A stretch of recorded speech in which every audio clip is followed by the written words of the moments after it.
Tirumala లడ్డూపై TDP YCP మధ్య మాటల యుద్ధం కొనసాగుతుంది. ఒకరిపై మరొకరు విమర్శలు చేసుకుంటున్నారు. గత ప్రభుత్వ తిరుమల లడ్డూను అపవిత్రం చేసిందంటూ ఏపీ సీఎం చంద్రబాబు సంచలన కామెంట్స్ చేశారు. లడ్డూ తయారీకి నాసిరకమైన సరుకులు వాడారన్నారు. నెయ్యికి బదులు యానిమల్ ఫ్యాట్ ను వాడినట్టుగా తెలిసిందన్నారు చంద్రబాబు. ఎన్డీఏ ప్రభుత్వం అధికారంలోకి వచ్చిన వెంటనే స్వచ్ఛమైన నెయ్యిని తెప్పించి లడ్డూ ప్రసాదం కోసం వాడుతున్నట్టుగా చెప్పారు. గత ప్రభుత్వ నిర్వాకం తెలిసి భయపడ్డామని చెప్పారు చంద్రబాబు. గత పాలకులు అన్నదానం విషయంలో కూడా నిర్లక్ష్యం వహించారని, అన్న ప్రసాద నాణ్యతను కూడా దెబ్బతీశారంటూ మండిపడ్డారు. తమ ప్రభుత్వం అధికారంలోకి వచ్చాక లడ్డూ ప్రసాదంలో, అన్నదానంలో నాణ్యతను పాటిస్తున్నామని, నాణ్యతను ఇంకా మెరుగుపరుస్తామని చెప్పారు సీఎం చంద్రబాబు. ఇక మరోవైపు తిరుమల లడ్డూపై చంద్రబాబు చేసిన కామెంట్స్ పై వైసీపీ నేతలు మండిపడుతున్నారు. చంద్రబాబు తిరుమల పవిత్రతను, వందల కోట్ల మంది హిందువుల విశ్వాసాలను దారుణంగా దెబ్బతీశారని ఆరోపించారు. రాజకీయ లబ్ధి కోసం చంద్రబాబు ఎంతవరకైనా దిగజారుతారనే విషయం మరోసారి నిరూపితమైందన్నారు టీటీడీ మాజీ చైర్మన్ వైవి సుబ్బారెడ్డి. ఇక టీటీడీ మరో మాజీ చైర్మన్ భూమన కరుణాకర్ రెడ్డి సైతం సీఎం చంద్రబాబు కామెంట్స్ పై తీవ్రంగా రియాక్ట్ అయ్యారు. దివ్యక్షేత్రం తిరుమల ప్రసాదాలపై చంద్రబాబు చేసిన ఆరోపణలు దారుణమైనవన్నారు. రాజకీయ లబ్ధి కోసం వాడుకోవడం సరికాదన్నారు. ఇక వైసీపీ నేతలు చేసిన విమర్శలకు టీడీపీ సీనియర్ నేత మాజీ మంత్రి సోమిరెడ్డి చంద్రమోహన్ రెడ్డి కౌంటర్ ఇచ్చారు. సీఎం చంద్రబాబు చెప్పింది కూడా అదే. మనిషి పుట్టుగా పుట్టిన వాళ్ళు ఎవరూ ఇలాంటి పనులు చేయరు, కానీ మీరు చేశారు అనేదే సీఎం ఆవేదన అంటూ ఎక్స్ వేదికగా ట్వీట్ చేశారు. తిరుమల క్షేత్రాన్ని వైసీపీ రాజకీయ లబ్ధి కోసం ఎలా వాడుకున్నారో, భక్తుల మనోభావాలు ఎలా దెబ్బతీశారో ఎవరూ మర్చిపోలేదంటూ ఆయన స్ట్రాంగ్ గా కౌంటర్ ఇచ్చారు.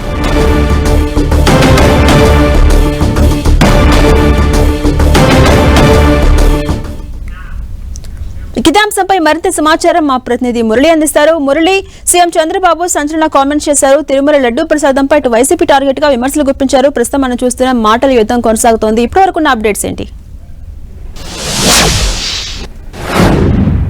ఝాన్సీరాణి, మీరు అన్నట్లుగా నిన్న సీఎం చంద్రబాబు నాయుడు శ్రీవారి లడ్డూ ప్రసాదాల అంశంపై చేసిన సంచలన వ్యాఖ్యలు ఇటు టీడీపీ వైసీపీ మధ్య ఆరోపణలు ప్రత్యారోపణలకు కారణమవుతున్నాయి. ప్రధానంగా సీఎం స్థాయిలో చంద్రబాబు నాయుడు చేసిన వ్యాఖ్యలు మొత్తం రాష్ట్రమంతా కూడా, దేశమంతా కూడా ఒక చర్చకు దారితీసిందని చెప్పక తప్పదు.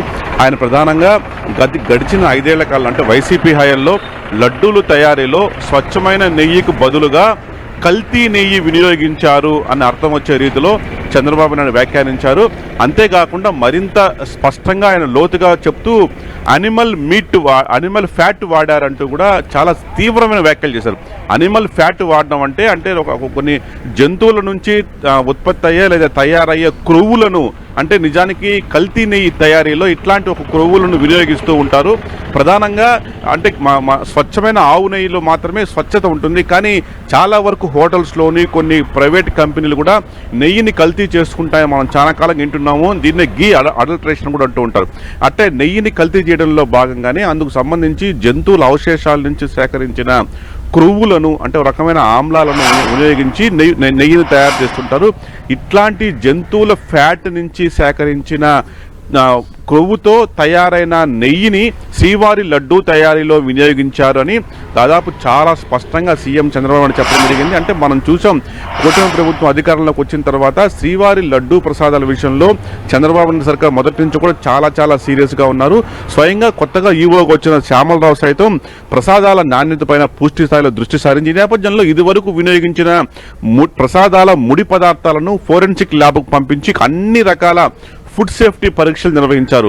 బహుశా అక్కడ అంటే ఇప్పటి వరకు వినియోగించిన నెయ్యి కల్తీ జరిగి ఉందని, అందులో యానిమల్ ఫ్యాట్ను గుర్తించినట్టు బహుశా ల్యాబ్లో ఒక నివేదిక వచ్చిన నేపథ్యంలోనే సీఎం చంద్రబాబు నాయుడు ఈ స్థాయిలో ఇట్లాంటి ఒక వ్యాఖ్యలు చేశారని మనం భావించక తప్పదు. నిజంగా అదే నిజమైతే మాత్రం కోట్లాది మంది హిందూ మనోభావాలు మాత్రం దెబ్బతింటుండడంలో ఎలాంటి అతిశయోక్తి లేదు.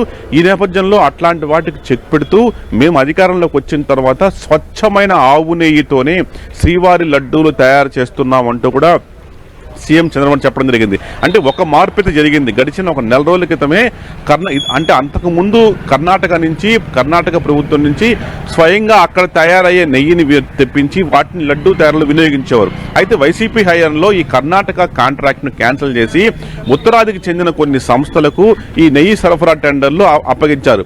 ఈ నేపథ్యంలో బహుశా అక్కడి నుంచి వచ్చిన నెయ్యి కల్తీకి గురయ్యి ఈ తరహాలో అందులో అనిమల్ ఫ్యాట్ ఏదన్నా ఉందేమో అన్న అనుమానాలు ముఖ్యమంత్రి వ్యాఖ్యల ద్వారా మనం అర్థం చేసుకోవాల్సి ఉంటుంది. అయితే ప్రధానంగా ఇప్పుడు తాము స్వచ్ఛమైన ఆవు నెయ్యే వినియోగిస్తున్నామని చెప్పి ఆయన చెప్పడం. అయితే ఇదే నేపథ్యంలో ఇట్లాంటి ఒక వ్యాఖ్యలు చేసిన తర్వాత వైసీపీ చెందిన నేతలు అట్లాగే మాజీ చైర్మన్లు ఎవరైతే వైవి సుబ్బారెడ్డి అట్లాగే భూమన్ కరుణాకర్ రెడ్డి చంద్రబాబు నాయుడు వ్యాఖ్యలను తీవ్రంగా ఖండించారు. అట్లాంటి ఏవి కూడా కొండపైన జరగలేదు, అనవసరంగా మత మనోభావాలను రెచ్చగొట్టేలా ముఖ్యమంత్రి మాట్లాడుతున్నారంటూ కూడా ఈ ఇద్దరు మాజీ టీటీడీ చైర్మన్లు చంద్రబాబు నాయుడు తీవ్ర స్థాయిలో ఆరోపణలు గుప్పించారు. మరోవైపు ఈ విషయం ఇప్పట్లో చల్లరలే కనిపించట్లేదు, మరి రాజకీయంగా ఇది మరింత వేడిని రాజేసే పరిస్థితి చాలా స్పష్టంగా కనిపిస్తుంది. ఏదేమైనా సరే నిజంగా లడ్డూలు తయారీలో అనిమల్ ఫ్యాట్ వాడారా అనేది మాత్రం కొంత సంచలనంగా మారింది. అంటే మురళి, హిందువులు అత్యంత పవిత్రంగా వెంకటేశ్వర స్వామికి ప్రసాదాన్ని నివేదిస్తూ ఉంటారు. అయితే ఆ లడ్డు నాణ్యత తక్కువగా ఉండడమే కాకుండా అందులో యానిమల్ ఫ్యాట్ ని యూజ్ చేశారని ఒక ఆరోపణ చేశారు సీఎం చంద్రబాబు. అయితే సీఎం స్థాయిలో ఉన్న వ్యక్తి ఆరోపణ చేశారు కాబట్టి మాజీ సీఎం దీనిపై స్పందించే అవకాశం ఉందంటారా? తప్పనిసరిగా, ఎందుకంటే ఇది కోట్లాది మంది హిందూ మనోభావాలకు సంబంధించిన అంశము. నిజంగా ఈ వాక్యాన్ని, ఈ ఆరోపణ కానీ ఈ వ్యాఖ్యాన్ని నిజం అనుకుంటే అది తప్పనిసరిగా అందరినీ కూడా బాధించే అంశమే ఉంటుంది. ఎందుకంటే మనకు తెలుసు, తిరుమల శ్రీవారి ఆలయంలో ఆగమ శాస్త్రబద్ధంగా అత్యంత పవిత్రంగా లడ్డూ ప్రసాదాలు తయారు చేస్తూ ఉంటారు. అయితే ఒక్క ఆరోపణ మాత్రం నిజం. గడిచిన 5 ఏళ్ల కాలంలో అంటే శ్రీవారి లడ్డూల నాణ్యత తగ్గింది, లడ్డూల మన్నిక తగ్గింది, త్వరగా పాడవడం, అట్లాగే ఎక్కువ రోజులు నిల్వ ఉంచకపోవడం, ఇదివరకు అంతటి రుచి లేదు, ఇట్లాంటి ఫిర్యాదులు భక్తుల నుంచి చాలా కాలంగా వస్తున్నాయి. గడిచిన 5 ఏళ్లలో అట్లాంటి ఫిర్యాదులు చాలా ఎక్కువగా వచ్చాయి. మరి అంటే అందులో వాడిన ఇంగ్రీడియంట్స్లో కల్తీ ఉండడం లేదా అత్యంత నాణ్యత లేకపోవడం వల్లే లడ్డూలు రుచికరంగా ఉండడం లేదు, ఎక్కువ కాలం మన్నిక సాగించడం లేదు అనేది ప్రధానంగా ఉన్న అవగాహన. ఈ నేపథ్యంలో బహుశా మీరు అన్నట్లు ముడి పదార్థాలు నాణ్యమైనవి కాకపోవడం వల్లే ఇంతకాలం లడ్డూల నాణ్యత ఆ స్థాయిలో లేదు అనేది ప్రధానంగా మనం భావించాల్సి ఉంటుంది. ఇప్పుడు ముఖ్యమంత్రి స్థాయిలో ఇట్లాంటి ఒక వ్యాఖ్యలు చేశారంటే బహుశా ఆయనకి ల్యాబ్ నుంచి తప్పనిసరిగా నివేదికలు వచ్చి ఉంటాయి. ఎందుకంటే ఇదివరకే టీటీడీ టన్నుల కొద్ది నెయ్యిని కొనుగోలు చేసింది కాబట్టి ఇదివరకు కొనుగోలు చేసిన నెయ్యిని ల్యాబ్కు పంపించడం వల్లే ఈ విషయం బట్టబయలు అయి ఉంటుందని మనం భావించాల్సి ఉంటుంది. Right, thank you Murali.